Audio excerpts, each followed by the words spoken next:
Hello everyone, welcome back to Shruti Ajith Kumar blogs. ನಾನು Saturday ಹಾಗೂ Sunday ಬ್ಲಾಗ್ನ ಅಪ್ಲೋಡ್ ಮಾಡ್ತಾ ಇದ್ದೀನಿ. ನನಗೆ ಸ್ವಲ್ಪ ವರ್ಕ್ ಇರೋದ್ರಿಂದ ನನಗೆ ಬೇಗ ಅಪ್ಲೋಡ್ ಮಾಡೋಕ್ಕಾಗಿಲ್ಲ, ಲೇಟಾಗಿ ಅಪ್ಲೋಡ್ ಮಾಡ್ತಾ ಇದ್ದೀನಿ. ಸ್ಯಾಟರ್ಡೆ ಮಾರ್ನಿಂಗ್ ತಾನು ಆಟ ಆಡೋಕ್ಕೆ ಹೋಗಬೇಕು ಅಂತ ಹೇಳ್ಬಿಟ್ಟು ತಾನಾಗೆ ಬುಕ್ ತೊಗೊಂಡು ಹೋಮ್ವರ್ಕ್ ಮಾಡ್ತಾ ಕೂತ್ಕೊಂಡಿದ್ದ. ಬೇಗ ಮುಗಿಸ್ಬಿಟ್ರೆ ನಾನು ಆಟ ಆಡೋಕ್ಕೆ ಬಿಡ್ತೀನಿ ಅಂತ ಹೇಳಿಬಿಟ್ಟು ಫ್ರೈಡೇನೇ ಸ್ವಲ್ಪ ಅವನಿಗೆ ಮೈ ಬಿಸಿ ಆಗಿಬಿಟ್ಟಿತ್ತು. ಜ್ವರ ಬರ್ಬೋದು ಅಂತ ನಾನು ಸಿರಪ್ ಹಾಕಿಬಿಟ್ಟಿದ್ದೆ ಮುಂಚೆನೇ. ಬೆಳಿಗ್ಗೆ ಹೇಳೋಷ್ಟು ಅದೇನು ಜ್ವರ ಎಲ್ಲ ಏನೂ ಇರಲಿಲ್ಲ, ಕಡಿಮೆ ಆಗಿತ್ತು. ಯಾಕಂದರೆ ಅವನು ಫ್ರೈಡೇ ಹಬ್ಬ ಅಲ್ವಾ, ಅವತ್ತು ತುಂಬ ಮಕ್ಕಳ ಜೊತೆ ಎಲ್ಲ ಜಾಸ್ತಿ ಹೊತ್ತು ಆಟ ಆಡ್ದ, ತುಂಬಾ ಫ್ರೀಯಾಗಿ ಬಿಟ್ಬಿಟ್ಟಿದ್ದೆ ನಾನು. ಹಂಗಾಗಿ ಸ್ವಲ್ಪ ಮೈ ಬಿಸಿಯಾಗಿ ಟಯರ್ಡಾಗಿ ಸ್ವಲ್ಪ ಜ್ವರ ಥರ ಆಗಿಬಿಟ್ಟಿತ್ತು ಅವನಿಗೆ. ಮತ್ತು ಬೆಳಿಗ್ಗೆನಷ್ಟರಲ್ಲಿ ಏನು ಜ್ವರ ಇರಲಿಲ್ಲ, ನಾನು ಸಿರಪ್ ಹಾಕಿದ್ನಲ್ವ, ಸೊ ಹೊರಗಡೆ ಹೋಗೋಣ ಅಂತ ಹೇಳ್ತಿದ್ದ. ಬೇಡ ಜ್ವರ ಬರುತ್ತೆ ಇವತ್ತು, ಬೇಡ ನೆಕ್ಸ್ಟ್ ಟೈಮ್ ಹೋಗೋಣ ಅಂದರೆ ಅವನು ಮಾತು ಕೇಳಿಲ್ಲ. ಸ್ಯಾಟರ್ಡೇ ರಕ್ಷಾಬಂಧನ ಆಗಿರೋದ್ರಿಂದ ನಾನು ನನ್ನ ತಮ್ಮಗೆ ರಾಖಿ ಎಲ್ಲ ಕಟ್ಟಿ ಆದಮೇಲೆ ನಾನು ಆರವನ್ನ ಕರ್ಕೊಂಡು ಸ್ವಲ್ಪ ಹೊರಗಡೆ ಟೈಮ್ ಸ್ಪೆಂಡ್ ಮಾಡೋಣ ಅಂತ ಹೊರಗಡೆ ಕರ್ಕೊಂಡು ಹೋಗಿ ಬಂದೆ. ಸೊ ಇದೆಲ್ಲ ಅವನೇನು ತಿಂದಿಲ್ಲ, ನಾನು ತಿಂದಿದ್ದು ಸುಮ್ಮನೆ ಫೋಟೋದಲ್ಲಿ ಅಷ್ಟೇ. ಅವನು ಹತ್ರ ತಿನ್ನೋ ಥರ ಪೋಸ್ ಕೊಟ್ಟಿದ್ದೆ ಅಷ್ಟೇ, ಅವನಿಗೇನು ತಿನ್ನೋಕ್ಕೆ ಕೊಟ್ಟಿಲ್ಲ. ನಾನು ಎಗ್ ಮಾತ್ರ ತಿಂದಿದ್ದ ಅವನು. ಸೊ ಇದೆಲ್ಲ ಜ್ವರ ಇದೆಲ್ಲ ಬೇಡ ಅಂತ ಹೇಳಿದ್ದಕ್ಕೆ ಅವನು ತಿನ್ನಲಿಲ್ಲ. ಮತ್ತು ಇದೆಲ್ಲ ಮುಗಿಸ್ಕೊಂಡು ನಾನು ಮನೆಗೆ ಬಂದೆ. ಸಂಜೆ ಮೇಲೆ ಅವನಿಗೆ ಜ್ವರ ಸ್ಟಾರ್ಟ್ ಆಗಿಬಿಟ್ಟಿತ್ತು. ನನಗೆ ಗೊತ್ತಿತ್ತು ಅವನಿಗೆ ಇವತ್ತು ಜ್ವರ ಬರುತ್ತೆ ಅಂತ ಹೇಳಿ. ಯಾಕಂದರೆ ಕ್ಲೈಮೇಟ್ ಕೂಡ ಅದೇ ಥರ ಇತ್ತು, ಬಿಸಿಲೆಲ್ಲ ಏನಿರಲಿಲ್ಲ, ಮಳೆ ಮೋಡ ಆ ಥರನೇ ಇರೋದ್ರಿಂದ, ಕ್ಲೈಮೇಟ್ ಕೂಡ ಚೇಂಜ್ ಆಗಿರೋದ್ರಿಂದ ಅವನಿಗೆ ಸ್ವಲ್ಪ ಕಾಫ್, ಕೋಲ್ಡ್, ಆಮೇಲೆ ಸ್ವಲ್ಪ ಫೀವರ್ ಎಲ್ಲ ಸ್ಟಾರ್ಟ್ ಆಯಿತು. ನಾನು ನೈಟ್ಗೆ ಮೆಣಸಿನ ಸಾರನ್ನ ಮಾಡ್ಕೊತಾ ಇದ್ದೀನಿ. ಅದಕ್ಕೆ ಕರಿಬೇವು ಸೊಪ್ಪು, ಜೀರಿಗೆ, ಕೊತ್ತಂಬರಿ ಸೊಪ್ಪು, ಮೆಣಸಿನಕಾಳು, ಬೆಳ್ಳುಳ್ಳಿ, ಅರಿಶಿನ ಪುಡಿ ಹಾಗೆ ಟೊಮೆಟೊನ ಹಾಕಿಬಿಟ್ಟು ಪೇಸ್ಟ್ ಮಾಡಿಕೊಂಡೆ ನಾನು, ಗ್ರೈಂಡ್ ಮಾಡಿಕೊಂಡು. ಅದಕ್ಕೆ ಕೊಕೊನಟ್ ಆಯಿಲ್ನ ಹಾಕಿಬಿಟ್ಟು ಸ್ವಲ್ಪ ಹಿಂಗೆ ಹಾಕ್ಕೊಂಡು ಪೇಸ್ಟ್ನ ಹಾಕ್ಕೊಂಡು ಚೆನ್ನಾಗಿ ನಾನು ಸ್ವಲ್ಪ ಹಸಿ ವಾಸನೆ ಹೋಗೋವರೆಗೂ ಫ್ರೈ ಮಾಡಿಕೊಂಡೆ. ಆಮೇಲೆ ಅದಕ್ಕೆ ಸ್ವಲ್ಪ ಹುಳಿ ಮತ್ತು ರುಚಿಗೆ ತಕ್ಕಷ್ಟು ಉಪ್ಪನ್ನ ಹಾಕ್ಕೊಂಡು ಮೆಣಸಿನ ಸಾರನ್ನ ರೆಡಿ ಮಾಡಿಕೊಂಡೆ. ಯಾಕಂದರೆ ಅವನಿಗೆ ಕಾಫು ಸ್ವಲ್ಪ ಕೋಲ್ಡ್ ಇರೋದ್ರಿಂದ ಇದು ಚೆನ್ನಾಗಿರುತ್ತೆ ಅಂತ ಹೇಳಿ ಮಾಡಿದೆ ಅವನಿಗೆ ಅಂತೆಲ್ಲ ಎಲ್ಲರೂ ತಿಂದ್ವಿ. ಹಾಗೆ ಫ್ರೈಡೇ ಎಲ್ಲ ಯೂಸ್ ಮಾಡಿರೋ ದೇವ್ರದ್ದು ಪಾತ್ರೆ ಸಾಮಾನು ಎಲ್ಲನೂ ನಾನು ವಾಶ್ ಮಾಡಿ ಇಟ್ಕೊಂಡೆ ನೈಟು. ಭಾನುವಾರ ಬೆಳಗ್ಗೆ ನಾನು ಬೇಗ ತಿಂಡಿ ಎಲ್ಲ ಮುಗಿಸ್ಕೊಂಡು ರಾಯರ ಮಠಕ್ಕೆ ಹೋಗಿ ಬರೋಣ ಅಂತ ಹೇಳಿ ನಾನು ರಾಯರ ಮಠಕ್ಕೆ ಹೋಗಿ ದರ್ಶನ ಮಾಡಿಕೊಂಡು ಬಂದೆ.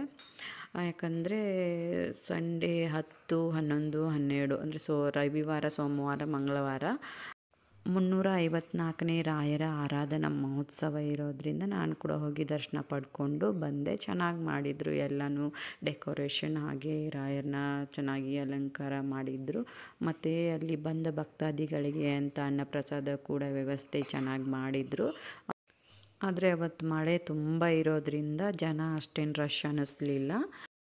ಮನೆಗೆ ಬಂದಮೇಲೆ ಊಟಕ್ಕೆ ಅಂತ ಹೇಳ್ಬಿಟ್ಟು ಅವರೆಕಾಯಿ ಹಾಗೆ ಮೊಳಕೆ ಕಾಳನ್ನ ಸೇರಿಸ್ಬಿಟ್ಟು ಪಲ್ಯನ ಮಾಡ್ಕೊತಾ ಇದ್ದೀನಿ. ಇದು ಚಪಾತಿ, ರೊಟ್ಟಿ ಹಾಗೆ ರೈಸ್ಗೂ ಕೂಡ ಚೆನ್ನಾಗಿರುತ್ತೆ. ನಾನು ಸ್ವಲ್ಪ ಇದನ್ನ 1 ವಿಸಿಲ್ ಹಾಕ್ಸ್ಕೊತಾ ಇದ್ದೀನಿ ಕುಕ್ಕರಲ್ಲಿ.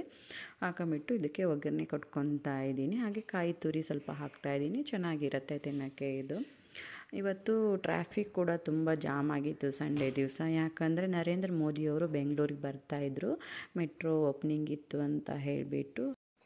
ಹಾಗೆ ಸ್ವಲ್ಪ ಐಟಮ್ಗಳೆಲ್ಲ ಪೂಜೆಗೆ ಯೂಸ್ ಮಾಡಿರೋದು ತೆಗೆದಿಟ್ಕೊಳ್ಳೋದೆಲ್ಲ ಇತ್ತು.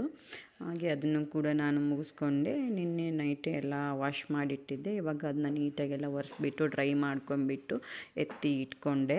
ಹಾಗೆ ಮಾರ್ನಿಂಗ್ಗೆ ಅಂತ ನಾನು ಇಲ್ಲಿ ಇಡ್ಲಿ ರವೆನ ನೆನೆಸ್ಕೊಂಡು ಉದ್ದಿನಬೇಳೆ ಎಲ್ಲ ನೆನೆಸಿ ಇಟ್ಟಿದ್ದೀನಿ, ಸಂಜೆ ರುಬ್ಬೋಣ ಅಂತ ಹೇಳ್ಬಿಟ್ಟು.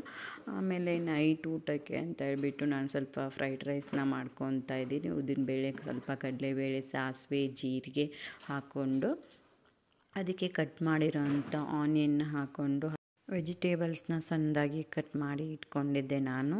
ಯಾವುದಂದರೆ ಕ್ಯಾಪ್ಸಿಕಮ್ಮು ಸ್ವಲ್ಪ, ಹಾಗೆ ಕ್ಯಾರೆಟು, ಬೀನ್ಸ್ ಹಾಕ್ಕೊಂಡು ನಾನು ಇಲ್ಲಿ ಫ್ರೈಡ್ ರೈಸ್ನ ಮಾಡ್ಕೊತಾ ಇದ್ದೀನಿ.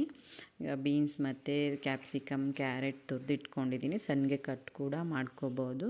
ಹಾಗೆ ಕರಿಬೇವು ಸೊಪ್ಪು, ಸ್ವಲ್ಪ ಕೊತ್ತಂಬರಿ ಸೊಪ್ಪನ್ನ ಹಾಕ್ಕೊಂಡು ನಾನಿಲ್ಲಿ ಚೆನ್ನಾಗಿ ಫ್ರೈ ಮಾಡಿಕೊಂಡು ಆಮೇಲೆ ಅದಕ್ಕೆ ಸ್ವಲ್ಪ ಪೆಪ್ಪರ್ ಪೌಡರ್ ಹಾಗೆ ಜಿಂಜರ್ ಗಾರ್ಲಿಕ್ ಪೇಸ್ಟು ಆಮೇಲೆ ಸಾಲ್ಟ್ ಎಲ್ಲ ಹಾಕ್ಕೊಂಬಿಟ್ಟು ನಾನು ಇದನ್ನು ಚೆನ್ನಾಗಿ ಸ್ವಲ್ಪ ಫ್ರೈ ಮಾಡ್ಕೊತೀನಿ. ಫ್ರೈ ಮಾಡಿ ಆದಮೇಲೆ ಇದಕ್ಕೆ ರೈಸ್ನ ಮಿಕ್ಸ್ ಮಾಡ್ಕೊತೀನಿ. ಅಷ್ಟೇ, ಫ್ರೈಡ್ ರೈಸ್ ರೆಡಿ ಆಯಿತು.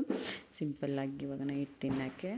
ಆರೋಗ್ಯ ಮತ್ತು ಇದನ್ನು ಕೊಡಲ್ಲ ನಾನು, ಯಾಕಂದರೆ ಸ್ವಲ್ಪ ಜ್ವರ ಇರೋದರಿಂದ ನಾನು ಕೊಡಲ್ಲ ಅವನಿಗೆ ಅದೇ ಬೇರೆ ಏನಾದರೂ ಮಾಡಬೇಕು. ಇದಾಗಿತ್ತು ಸ್ಯಾಟರ್ಡೆ ಹಾಗೂ ಸಂಡೆಯ ಮಿನಿ ಬ್ಲಾಗ್. ನನಗೆ ಸ್ಯಾಟರ್ಡೆ ಹಾಗೆ ಸಂಡೇ ಬ್ಲಾಗ್ನ ಅಪ್ಲೋಡ್ ಮಾಡೋಕ್ಕಾಗಿಲ್ಲ, ಯಾಕಂದರೆ ಫ್ರೈಡೇ ಎಲ್ಲ ನಾನು ಪೂಜೆ ಎಲ್ಲ ಮಾಡಿ ಅದರದ್ದು ತುಂಬ ಕೆಲಸ ಇತ್ತು. ಕ್ಲೀನ್ ಮಾಡ್ಕೊಳ್ಳೋದು ಹಾಗೆ ವಾಶ್ ಮಾಡಿ ತೆಗೆದಿಡೋದು ಎಲ್ಲನೂ ಇರೋದರಿಂದ, ಹಾಗೆ ಆರೋಗ್ಯ ಸ್ವಲ್ಪ ಜ್ವರ ಇರೋದ್ರಿಂದ ನಾನು ಸ್ವಲ್ಪ ಅವನಿಗೆ ಕೇರ್ ಮಾಡಬೇಕಾಗಿತ್ತು. ಹಂಗಾಗಿ ನಾನು ವಿಡಿಯೋ ಎಲ್ಲ ಮಾಡೋಕ್ಕೆ ಹೋಗಲಿಲ್ಲ. ಹಾಗಾಗಿ ಅಪ್ಲೋಡ್ ಮಾಡೋದು ಲೇಟ್ ಆಗಿದೆ.